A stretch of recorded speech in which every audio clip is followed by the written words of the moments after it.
এই মেটাল হাইড্রাইডের কিছু প্রপার্টি আমার আছে। প্রথম প্রপার্টি হলো যে এই যে হাইড্রাইডের স্টেবিলিটি আমাদের ডাউন দা গ্রুপ ডিক্রিজ করবে।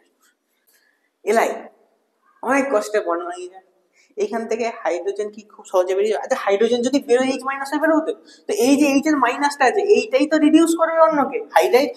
হাইড্রাইড রিডিউসিং এজেন্ট হলো কি করে, এম প্লাস, এ তো অলরেডি এম প্লাস হয়ে আছে এম এইচ, আমি তো হাইড্রাইডের কথা বলছি, হাইড্রাইড সাথে রিডিউসিং এজেন্ট, তো এখানে রিডিউস করবেটাকে হাইড্রোজেন করবে, হাইড্রোজেনের কাছে এক্সট্রা ইলেকট্রন আছে, এই যে এইগুলো সব অক্সাইড, এগুলো সব অক্সাইড। এবার এই অক্সাইড গুলো আমি একবারে দেখছি অক্সাইড, অক্সাইড এখানে লিখে দিচ্ছি অল, সব অক্সাইড, সব অক্সাইড। ফার্দার এই অক্সাইড প্লাস ময়েশ্চার হচ্ছে, তাই না, oxide plus moisture,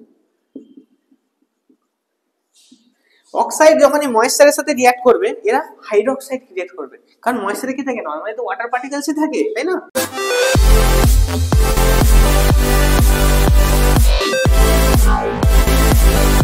hello and welcome to videos academy. আমরা পড়ছিলাম এস ব্লক এলিমেন্টস। এর আগের দিন আমরা দেখেছিলাম যে আগের ক্লাসে দেখেছিলাম যে এস ব্লক এলিমেন্টস এর মধ্যে গ্রুপ 1 গ্রুপ 2 পড়ে, তো ওদের কি কে কে আছে, মেম্বার কে কে আছে। মেম্বারের মধ্যে একটু দুষ্টু মেম্বার কে কে আছে, যেমন অ্যানোমালাস বিহেভিয়ার অফ তোমার মেনলি পিরিয়ডিক 2 এলিমেন্টস গুলো যেগুলো আছে সেগুলো। নেক্সট আমরা পড়েছিলাম যে তোমার পিরিয়ডিক ট্রেন্ডস, যে metallic character, ionisation potential, ionisation enthalpy, electron gain enthalpy, everything, ঠিক আছে, এগুলো আমরা দেখেছিলাম।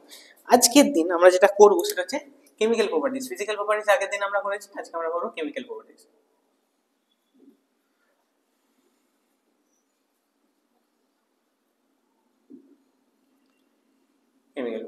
কেমিক্যাল প্রপার্টিজের মধ্যে মেইনলি দুটো পয়েন্ট আমরা আগে বলে দেবো। সেই দুটো পয়েন্ট হচ্ছে এই যে তোমাদের অ্যালকালি মেটালস গুলো আছে, অ্যালকালি মেটালস,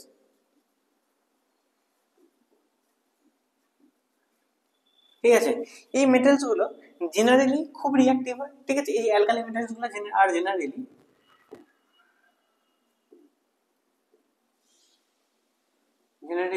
ভেরি রিঅ্যাক্টিভ, ঠিক আছে, and have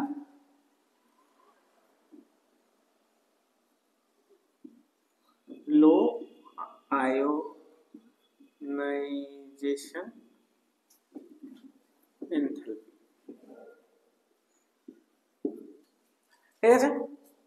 এটা কেন বললাম, তো অ্যালকালি মেটালস জেনারেলি রিঅ্যাক্টিভ হয় কেন, কারণ তুমি জানো একটা করে ইলেকট্রন আছে কি দুটো করে ইলেকট্রন আছে লাস্ট অরবিটে, যদি লাস্ট অরবিটে একটা ইলেকট্রন থাকে সেটা দেওয়ার জন্য মরে যাবে, তাই না। তোমাকে যদি দেখো তোমার পেট ভরে গেছে, খাবারটা ফেলে দিতে ইচ্ছা করছে না, আর খাবারটা নিয়ে থাকতেও পারছো না, নষ্ট হয়ে যাচ্ছে, তুমি কাউকে দেওয়ার জন্য ছটফট করবে, তাই না।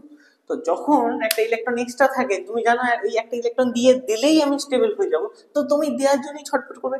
ইলেকট্রন দেওয়ার জন্য ছটফট করা বেশি রিঅ্যাক্টিভ হয়ে যায়। তো বেশি রিঅ্যাক্টিভ কেন হয়, তার জন্য এটাও একটা দেয়। আয়নাইজেশন এনথালপিটা হলো, আয়নাইজেশন এনথালপি কাকে বলেছিলাম, যে একটা ইলেকট্রন গেইন এনথালপি একই জিনিস। তোমার একটা ইলেকট্রন দিয়ে দিতে, একটা ইলেকট্রন ছেড়ে দেওয়ার জন্য যতটা এনার্জি লাগে, তো এদের মধ্যে আয়নাইজেশন এনথালপি অনেক কম, ইলেকট্রন ছেড়ে দিতে অনেক সুবিধা এদের, কারণ যত আমরা পিরিয়ডে অ্যাক্রস দ্য পিরিয়ড যাই তত আমার আয়নাইজেশন এনথালপি বাড়ে, কারণ আমার ইলেকট্রন তখন গেইন করার টেন্ডেন্সি বেড়ে যায়, তো একটা ইলেকট্রন ছেড়ে দেওয়ার টেন্ডেন্সি এদের বেশি, তাই জন্য এদের লো। ঠিক, প্রথম পয়েন্ট তাহলে বোঝা গেল। নেক্সট পয়েন্টটা হচ্ছে তোমার এদের থেকে যে কম্পাউন্ডস গুলো ফর্মেশন হয়,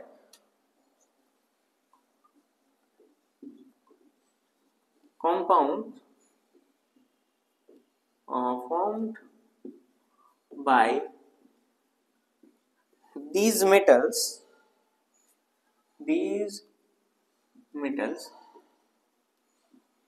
are generally colorless,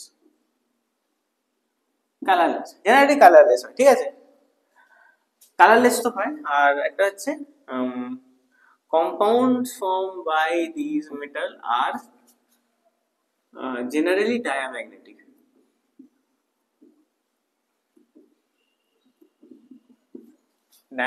in nature। আচ্ছা, এখন ডায়াম্যাগনেটিক কি প্যারাম্যাগনেটিক আমরা ডিসকাস করবো না, সেগুলো আমাদের ক্রিস্টাল ফিল্ড থিওরি এসবের জিনিস, তো ছেড়ে দিলাম। তো মেনলি তোমাদের তিনটে পয়েন্ট, রিঅ্যাক্টিভ, আয়নাইজেশন এনার্জি লো থাকে, আর কালারলেস হয়, ডায়াম্যাগনেটিক নেচার হয়, ঠিক আছে। তো আজকে আমরা প্রথম যেটা দেখবো সেটা হচ্ছে কেমিক্যাল প্রপার্টিজ, মানে আমরা করব রিঅ্যাকশন, ঠিক। তো প্রথম আমাদের যে আজকে রিঅ্যাকশনটা হবে, রিঅ্যাকশন উইথ আমাদের যে আর্থে সব থেকে বেশি মোস্ট অ্যাবান্ডেন্ট এলিমেন্ট কি হাইড্রোজেন, তাহলে ডিহাইড্রোজেন। রিঅ্যাকশন উইথ, আচ্ছা অফ লিখবো না, রিঅ্যাকশন উইথ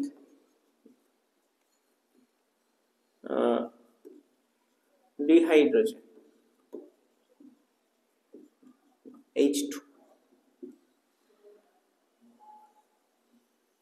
ঠিক।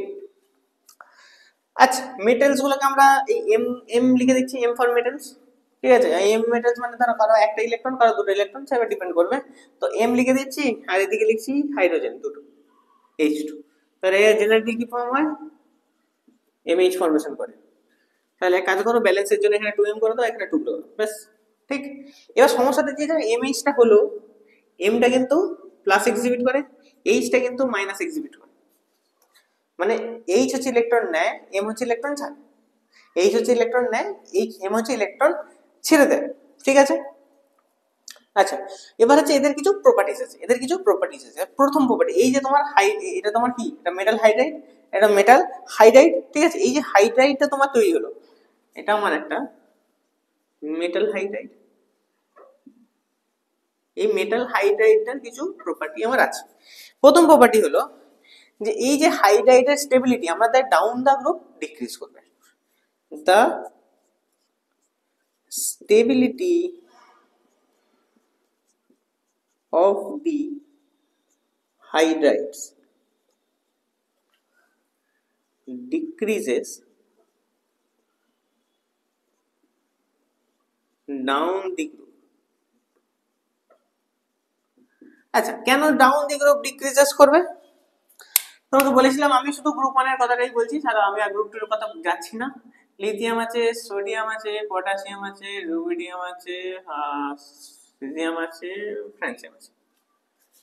আচ্ছা এর অ্যাটমিক নাম্বার হচ্ছে 3, 11, 19, 37, 55, 87। ওকে, তো তুমি কি দেখতে পাচ্ছ আমার অ্যাটমিক সাইজ বাড়ছে। তো অ্যাটমিক সাইজ যদি বাড়ে, এই যে এম এর ইলেকট্রন দেওয়ার টেন্ডেন্সিও বাড়ছে, ইলেকট্রন দেওয়ার টেন্ডেন্সি বাড়ছে, tendency to lose electron increase করছে ডাউন দ্য গ্রুপে। যদি আমার ইলেকট্রন দেওয়ার টেন্ডেন্সি ডাউন দ্য গ্রুপ বাড়ে, তার মানে আমি যদি এখানে এলআই ভাবি, এখানে যদি এম এর জায়গায় আমি এলআই ভাবি, আর একটা যদি আমি সিএস এইচ ভাবি, এই দুটোর মধ্যে যদি আমি কম্পেয়ার করি, তাহলে এর ইলেকট্রোনেগেটিভিটি বেশি, এর ইলেকট্রোনেগেটিভিটি কম, এর আয়নাইজেশন পোটেনশিয়াল বেশি, এর আয়নাইজেশন পোটেনশিয়াল এর আয়নাইজেশন পোটেনশিয়াল হ্যাঁ বেশি, এর আয়নাইজেশন পোটেনশিয়াল কম, ঠিক। তো এ যখন কাউকে একটা ইলেকট্রন দেবে, তো তাকে তার সাথে ইলেকট্রন ভাববে না, এই মানে এলআইএইচ এর মাঝে যে বন্ডটা থাকবে, এলআইএইচ এর মাঝখানে যে বন্ডটা থাকবে, এটা সহজে ব্রেক করা যাবে না, প্রচুর এনার্জি লাগবে তবে যে ব্রেক হয়। কারণ এলআই যখন এইচ এর সাথে বন্ড বানিয়েছিল, তখন ও ইলেকট্রনটা অনেক কষ্টে দিয়েছিল দেন সিজিয়াম। সিজিয়ামের কাছে হাইড্রোজেন এলো, দাও ইলেকট্রন দাও, হ্যাঁ বন্ড হয়ে গেল। তো আমি আগের ভিডিওতে কি বলেছিলাম, যেটা তুমি খুব সহজে পেয়ে যাও সেটার কোনো মূল্য থাকে না তোমার কাছে। তুমি যেটা খুব সহজে পেয়ে গেছো সেটা তোমার কাছে কেউ ছিনিয়ে নিল, তোমার অতটা কিছু যায় আসে না। কিন্তু যেটা তুমি অনেক কষ্টে, অনেক পরিশ্রম করে, অনেক স্ট্রাগল করে পেয়েছো, সেই জিনিসকে ভাঙা খুব খুব কষ্টকর। তাহলে এলআইএইচ যখন ফর্মেশন হয়েছিল, যেহেতু এলআই এর ইলেকট্রোনেগেটিভিটি বেশি, আমি ভেবে নিতে পারি যে এলআইএইচ এর যে ভাঙন মানে যে বন্ডিংটা হবে, বন্ডিংটাও স্ট্রং হবে, ঠিক। সিএস এইচ এর থেকে। তো যখন এখানে বন্ডিংটা স্ট্রং হবে, তো একে ভাঙা বেশি সহজ হবে, একে ভাঙা কম সহজ হবে। তাই জন্য the stability of the hydride, যত আমরা ডাউন দ্য গ্রুপে হাইড্রাইডস করে আসবো, তাতে স্টেবিলিটি আমার কমবে আস্তে আস্তে। কারণ এলআইএইচ এর স্টেবিলিটি সব থেকে বেশি হবে, সিএইচ এর স্টেবিলিটি সব থেকে কম হবে। ফ্রান্সিয়ামের কথা বাদ দিচ্ছি, ফ্রান্সিয়াম তো রেডিও অ্যাক্টিভ এলিমেন্টস, করলেও কি যায় আসে, ঠিক। তাহলে the stability of the hydride decreases down the group. Next, এই যে হাইড্রাইডস গুলো আছে, যখন ওয়াটারের সাথে রিঅ্যাক্ট করে, তারা তখন হাইড্রোক্সাইড ফর্ম করে। দি হাইড্রাইডস react with H2O to form hydroxide, hydroxide formation করে। কেমন করে করে? এখানে এমএইচ আছে, জল একটু মিশিয়ে দাও, জলে মিশে মিশে যাবে একদম, কোনো চাপ নেই, এমওএইচ হয়ে যাবে, আর এখান থেকে একটা H2 রিলিজ হয়ে যাবে। ব্যাস, সুন্দর, কোনো সমস্যা নেই। নেক্সট নেক্সট পয়েন্ট, দে আর স্ট্রং রিডিউসিং এজেন্ট। যারা ইলেকট্রন দিতে পছন্দ করে তারা রিডিউসই তো করে অন্যকে। আমাকে যদি কেউ ইলেকট্রন দেয়, তুমি তুমি ধরো, তুমি ধরো আমাকে ইলেকট্রন দিচ্ছ, মানে তুমি আমাকে রিডিউস করছো, তো তুমি তো অক্সিডাইজ হচ্ছ, তো তুমি যদি আমাকে রিডিউস করো, you are a good reducing agent. তা আমি তো রিডিউস হচ্ছি, বাট করছেটা কে? তুমি করছো, তাই না? তাহলে তুমি আমাকে ইলেকট্রন দিচ্ছ, তো তুমি নিজে অক্সিডাইজ হয়ে আমাকে রিডিউস করে দিয়ে চলে গেলে, তো তুমি কি হলে? তুমি রিডিউসিং এজেন্ট হলে। তাহলে এই যে হাইড্রাইডস গুলো আছে, এরা খুব সহজে এরকম করে ভেঙে দিতে পারে। এম প্লাস হয়ে গেল, ইলেকট্রন এই তো এইচের কাছে ইলেকট্রন আছে, এইচের ইলেকট্রন দিয়ে দিল, কোনো সমস্যা নেই। তাহলে দে আর গুড রিডিউসিং এজেন্ট। তাহলে these are good reducing agent. ঠিক, এবার হচ্ছে কথাটা, এই যে রিডিউসিং নেচারটা, এটা ডাউন দা গ্রুপ কি হয়? রিডিউসিং নেচারটা ডাউন দা গ্রুপ কি হয়? রিডিউসিং নেচার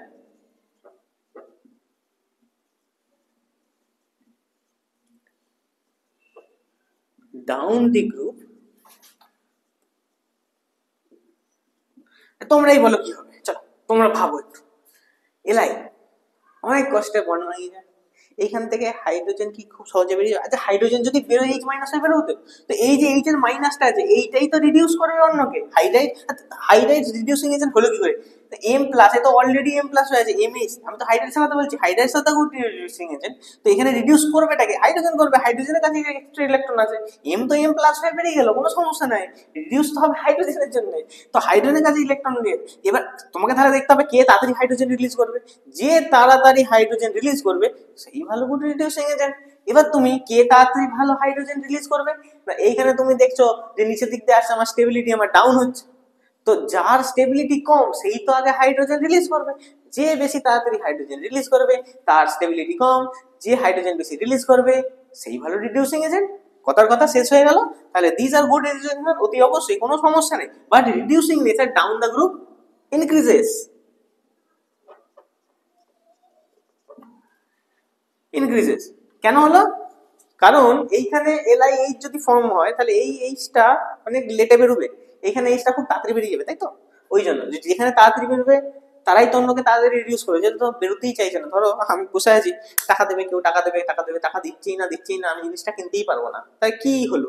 তো আমি যদি ওয়েট করে দেখি কখন তুমি আমাকে ইলেকট্রন দেবে, আমি তোমাকে ধরো বলে যে তুমি আমাকে ইলেকট্রন দেবে, আমার একটা ইলেকট্রন দরকার, তুমি, তোমার তো এক্সট্রা ইলেকট্রন আছে, তুমি, তো তুমি ভেবে রেখেছো যে আমাকে, আমি বসে আছি, হ্যাঁ তুমি ইলেকট্রন কখন দেবে আমাকে, ইলেকট্রন কখন দেবে, ইলেকট্রন তুমি দিচ্ছই না, কারণ তুমি বন্ড ভাঙতেই চাইছো না, তোমার হাইড্রোজেনটা বেরোতেই চাইছে না যে আমাকে ইলেকট্রন অ্যাকচুয়ালি দেবে। তো তুমি যদি নিজের হাইড্রোজেনকে মানে ছাড়তে না চাও, সেই হাইড্রোজেনটা বেরিয়ে আমাকে ইলেকট্রন দেবে কি করে? বুঝতে পারলে ব্যাপারটা? তুমি যদি তোমার মধ্যে যদি বন্ডটা তাড়াতাড়ি ভাঙে তবে তো আমি হাইড্রোজেনের কাছে ইলেকট্রনটা পাবো, তো তার জন্য তোমাদের বন্ডটা ভাঙা তো তাড়াতাড়ি দরকার। তো তোমাদের বন্ডটা তাড়াতাড়ি ভাঙবে কি করে? ডাউন দ্য গ্রুপ ভাঙবে কি করে? ডাউন দ্য গ্রুপ আমার ভাঙনটা বাড়ে, তো ডাউন দ্য গ্রুপ আমার স্টেবিলিটি কমে, মানে ডাউন দ্য গ্রুপ যত আসবে তাড়াতাড়ি ভাঙবে, যত তাড়াতাড়ি ভাঙবে তত হাইড্রোজেন তাড়াতাড়ি রিলিজ হবে, যত তাড়াতাড়ি হাইড্রোজেন রিলিজ হবে তত তাড়াতাড়ি আমি রিডিউস হয়ে যাবো। তাই জন্য down the group reducing nature is increasing. ঠিক, তাহলে এই তো হয়ে গেল তোমাদের ডিহাইড্রোজেনের সাথে রিয়াকশন। নেক্সট রিয়াকশন আমরা করব এয়ারের সাথে। এয়ারে মেইনলি কে থাকে? অক্সিজেন থাকে, মানে মেইনলি আমরা অক্সিজেনের সাথে রিয়াকশন করব। ঠিক,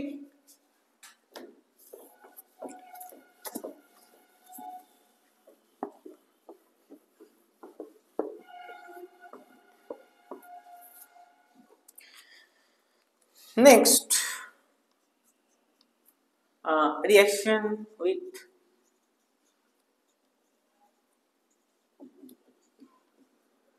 air।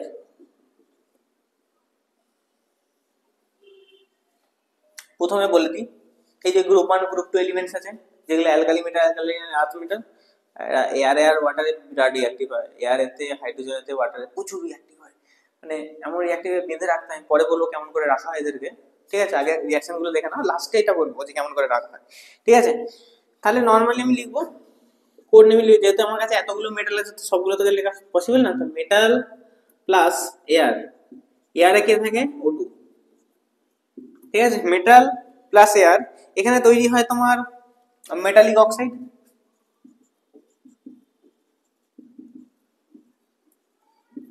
মেটালিক অক্সাইড আর প্লাস ময়েশ্চার। আচ্ছা, এবার এই মেটালিক অক্সাইডটা কেমন হবে, হ্যাঁ ডিপেন্ড করছে। আচ্ছা, এক কাজ করো, একটা মেটাল লিথিয়াম রাখো, আমি গ্রুপ 1 এর কথা বলছি, গ্রুপ 1 কত করছি এখন। তো লিথিয়ামের সাথে তুমি O2 করছো, তো তুমি জানো এইখানে তৈরি হবে Li2O, Li2O, তো এখানে 2 করে দাও, আর আচ্ছা এখানে 2 করে দাও, তাহলে 2 অক্সিজেন মিলে 2 2 4, এখানে 4 করে দাও। যদিও ব্যালেন্স করার দরকার ছিল না, বাট আমি করে দিলাম, তাও তো 4 করে দাও, ঠিক আছে। তাই Li2O হচ্ছে, এই যে Li2 হচ্ছে, যেখানে Li হচ্ছে শুধু প্লাস আর অক্সিজেন হচ্ছে 2 মাইনাস, এটা যে উপরে লিখে দিলাম, এগুলোকে আমরা বলি নরমাল অক্সাইড, মানে অক্সাইড যেগুলোকে আমরা বলি নরমাল অক্সাইড। যখন সোডিয়ামের সাথে করবে,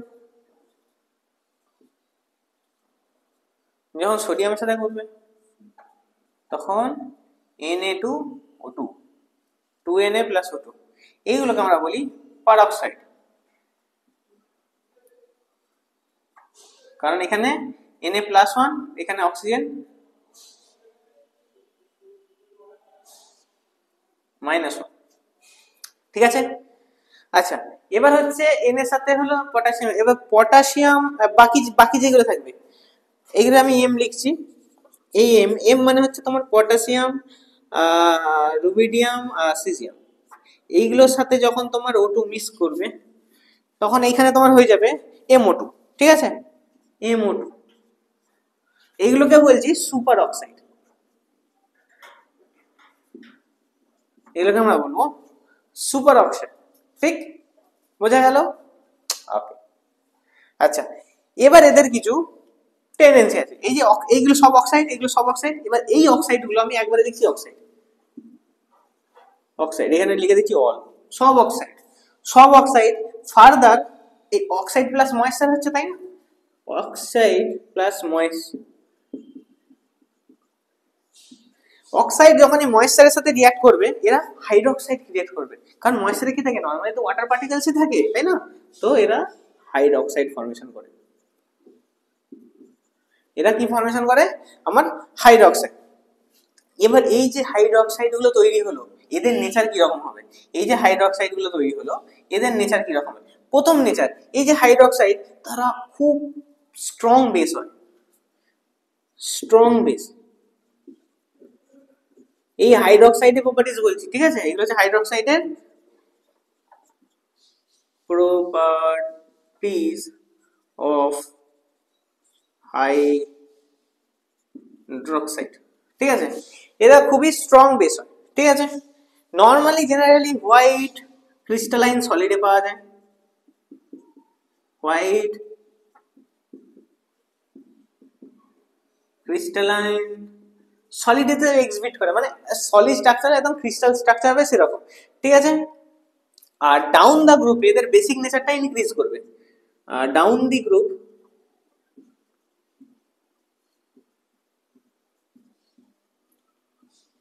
basic nature increases, down the group basic nature increase করবে, কারণ হচ্ছে আয়নাইজেশন এনথালপিটা আমার কমে আসছে, যত আয়নাইজেশন এনার্জি কমছে ইলেকট্রন গেইন এনথালপি আমার কমছে, তাই জন্য এটা তোমার, আচ্ছা এটা তোমার রিজনটা লিখে দিচ্ছি পাশ পিছনে, এটা রিজনটা হচ্ছে, দুটো রিজন আছে, ionization enthalpy decreases, ionization enthalpy reduce হয়, যখন আয়োনাইজেশন এনথালপি রিডিউস হলো, তোমার ইলেকট্রন লুজ করার টেন্ডেন্সি বেড়ে যায়, তোমার OH, এখানে OH মাইনাস থাকে না এদের কাছে। আচ্ছা, এই তো হাইড্রোক্সাইড তৈরি হলো না, সামথিং অক্সাইড তৈরি হলো, মানে OH তো আছে, তো বেস যখন আছে OH মাইনাস, তো OH মাইনাস এটা দেওয়ার টেন্ডেন্সি বেড়ে যায়, তো লুজ ইলেকট্রনস টেন্ডেন্সি, ইলেকট্রন লুজের টেন্ডেন্সি তো বাড়ে, তাহলে যখন ইলেকট্রন লুজের টেন্ডেন্সি বাড়বে তখনই তো ওইচটা বেশি ভালো করে ডোনেট করতে পারবে, যখন ওইচ ভালো ডোনেট করতে পারবে তত তাদের তো বেশি স্ট্রং হবে, তাই জন্য বেসিক নেচার ইনক্রিজ করে। ঠিক আছে, এটাও বলে দিলাম। ওকে, তাহলে রিঅ্যাকশন উইথ এয়ার গেল। ওকে, নেক্সট আমাদের আছে রিঅ্যাকশন উইথ তোমার ওয়াটার।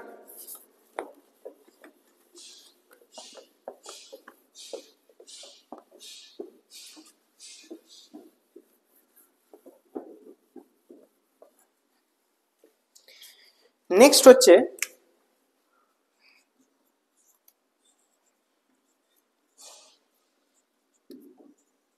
reaction with water।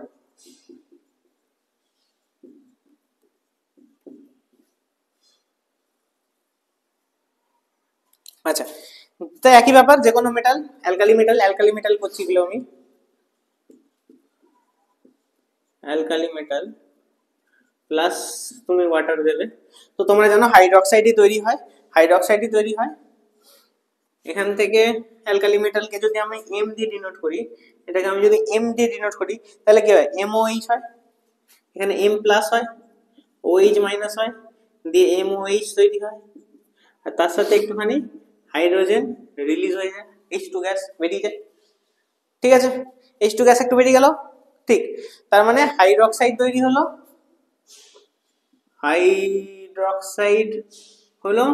আর এখানে ডাইহাইড্রোজেন রিলিজ হয়ে গেল, ডিহাইড্রোজেন রিলিজ হয়ে গেল। আচ্ছা, এবার হচ্ছে এখানে এই যে তোমাদের এই সিরিজটা আছে, আমি তোমাদেরকে বলেছিলাম যে প্রত্যেকটা সিরিজের যে প্রথম মেম্বার সে একটু বেশি মানে যেটাকে আমরা বলি নচ্ছর টাইপের, ঠিক আছে, মানে অন্যরকম বিহেভিয়ার করে। তো এইখানে এই অ্যালকালি মেটালসের মধ্যে লিথিয়ামটা হচ্ছে এত বেশি রিঅ্যাক্টিভ যে সঙ্গে সঙ্গে রিঅ্যাক্টিভ করে, মানে প্রচুর ভিগারিয়াস। ঠিক আছে, লিথিয়াম এই রিঅ্যাকশনেতে lithium is most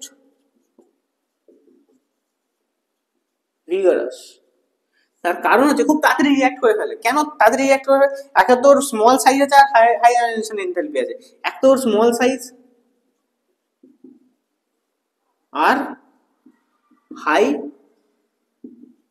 ionisation enthalpy, মানে একদম দিলি মানে বাস্ট হয়ে যাবে এরকম টাইপের, মানে রাখা যাবে না এত তাড়াতাড়ি এরকম, মানে ভিগারিয়াস টাইপের রিঅ্যাকশনটা করে ফেলে। ঠিক আছে, এবার সমস্যাটা হচ্ছে যেটা তোমাকে বলছিলাম যে অ্যালকালি মেটাল শুধু লিথিয়াম নয়, অ্যাকচুয়ালি লিথিয়াম নয়, তো লিথিয়াম সবগুলোই শুধু ফ্রান্সিয়ামকে বাদ দিয়ে, বিকজ এটা রেডিও অ্যাক্টিভ, আমি বলেছিলাম না এদের সম্বন্ধে কথা কমই বলবো, ফ্রান্সিয়ামটাকে বাদ দিয়ে।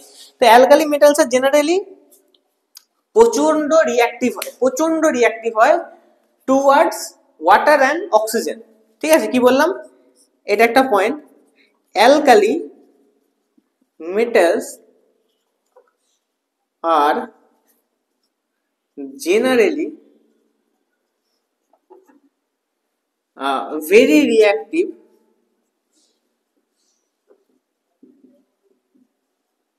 towards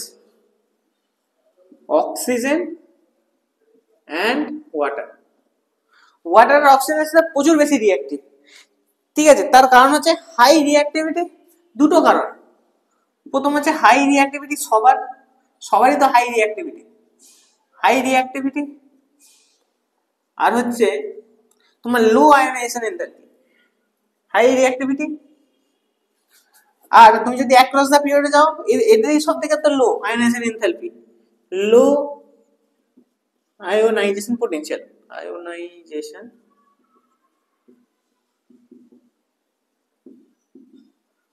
তাই জন্য এই যে গ্রুপ মানে যে এলিমেন্টস গুলোকে দেখতে পাচ্ছ, এইগুলোকে জেনারেলি কেরোসিন তেলে রাখা হয়। ঠিক আছে, এই মেটালস গুলোকে জেনারেলি স্টোর করা হয় ইন কেরোসিন অয়েল। ঠিক আছে, কেরোসিন অয়েলে এইগুলোকে স্টোর করে রাখা হয়, কারণ এইগুলোকে তুমি বাইরে রাখলে, বাইরে কি আছে, ওয়াটার মলিকিউল আছে, অক্সিজেন তো আছে, সঙ্গে সঙ্গে রিঅ্যাক্টিভ হয়ে একদম মানে আগুন ধরে দেবে, কোনো দেখার লোক থাকবে না তখন। তাই জন্য এদিকে নর্মালি কেরোসিন অয়েলে রাখা হয়, মানে যাতে এরা সহজে রিঅ্যাক্ট না করতে পারে। ঠিক আছে, এইটা যদি কোশ্চেন আসে বাই চান্স যে why alkali metals are generally stored in kerosene oil, ঠিক আছে? তখন তোমরা বলবে যে generally alkali metals are generally very reactive towards H2 and H2O O2 and H2O, কারণ এদের হাই রিঅ্যাক্টিভিটি আর লো আয়নাইজেশন পটেনশিয়াল। বা তোমরা বলবে high low electron gain enthalpy, ঠিক আছে, sorry high electron gain enthalpy, এটা বলতে পারো। ঠিক আছে, এইগুলো যেহেতু হাই আছে, এই একটা হাই একটা লো আছে, তাই জন্য এদের কি খুব বেশি রিঅ্যাক্টিভ, যখনই বেশি করে রিঅ্যাক্টিভ হয় তাদেরকে যখন তুমি ওয়াটার H2O তে তুমি রাখবে, ময়েশ্চারে রাখবে, তখন তারা রিঅ্যাক্টিভ হয়ে যাবে। তাই জন্য এদিকে কেরোসিন অয়েলে রাখা হয়। তাহলে আজকে আমরা এইগুলোর মধ্যে কি কি পড়লাম, যে এয়ার পড়লাম, ওয়াটার পড়লাম, আর হচ্ছে ডিহাইড্রোজেন পড়লাম। নেক্সট আমরা হ্যালোজেন ট্যালোজেন পড়বো, কিন্তু নেক্সট ভিডিওতে, নাহলে ভিডিওটা অনেক লং হয়ে যাবে। তাহলে আমরা নেক্সট দিন এই কেমিক্যাল প্রপার্টিজ কন্টিনিউ করবো। আজকের মতন এতটাই, এটা তোমরা ভালো করে পড়বে। Thank you.